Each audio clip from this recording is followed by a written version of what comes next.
in South St. Petersburg on historic 22nd Street, and it was once the black thoroughfare for black residents before integration. But it's a place where you would see black lawyers, authors, creatives, doctors. Once the highway was built, it displaced a lot of black residents. Even though this is a main street now and it's being preserved, there's still a long, long way to go. Historic 22nd Street can be what it once was, very vibrant. I am Lorielle Hollaway, the owner of Cultured Books, a multicultural children's bookstore here in St. Pete.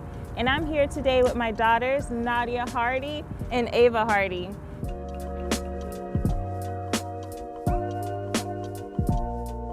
Hi, my name is Alyssa Vidard. I am the founder and sole doula of Breathing Through Life, LLC, a doula and birth service that I started about 4 years ago. I intentionally started that business to help young parents and teen parents and women of color to address the maternal and child health crisis that we're experiencing nationwide, and to help reduce the infant mortality crisis here as well. This is my daughter, Jalea, and she is absolutely my why. She is the reason why I have become an advocate for so many things here in our city. My children know that it's a very safe space with me as far as discussing any topics, and that they know that they are heard, and I will listen and I will help them understand what's going on. I identify as white, and Jalea, my daughter, identifies as biracial. We come from a very biracial family, and so we are extremely open to culture, cultural context, cultural experiences.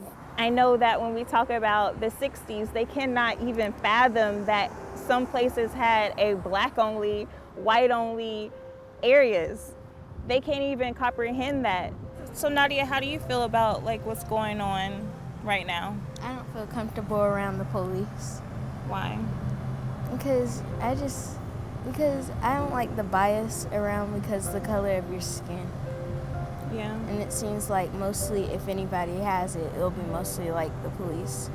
And sometimes they do fear that they may be in a situation like Breonna Taylor, just in their bed asleep and then just shot up. As a mother, it's incredibly important for me to be open and honest with my daughter. I always have been, specifically in regards to race and the way that race is perceived.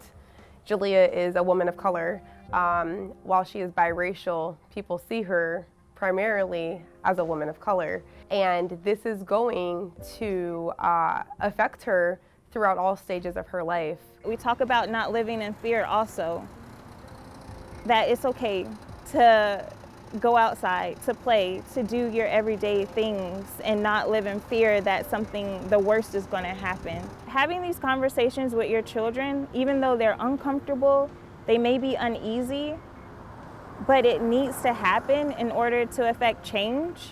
So what I would like to do is help people out and have people stop being racist. And what does that word mean to you, racist? It means to me that people that are colored are different, and they're not. Yeah. They're just the same. Everybody's the same. It's just different colors. Just different colors. Yeah, that's the only difference, basically. Yeah. Having those conversations, what privilege is, what white privilege is with your children, they're not going to understand or see if we don't model it, if we don't model a way of being anti-racist. So maybe as parents we say, oh, we love everyone no matter the color of their skin, but do you have representation in your home of people with different skin colors? Allyship is not enough. It's not okay to just be an ally, you have to be an advocate.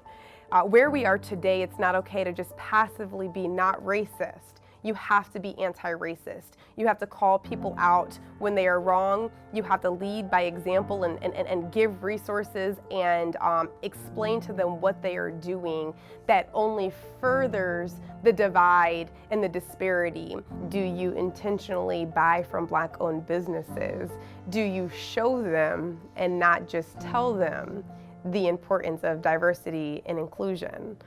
Which doctors do you use? Which books do you read? Which TV shows do you watch? Which idea of America do you teach your children? These are the real representations. These are your real truths. And so my challenge to you would be to evaluate. Take a look in the mirror and see what it is that you actually believe and what it is that you are maybe unconsciously teaching your children.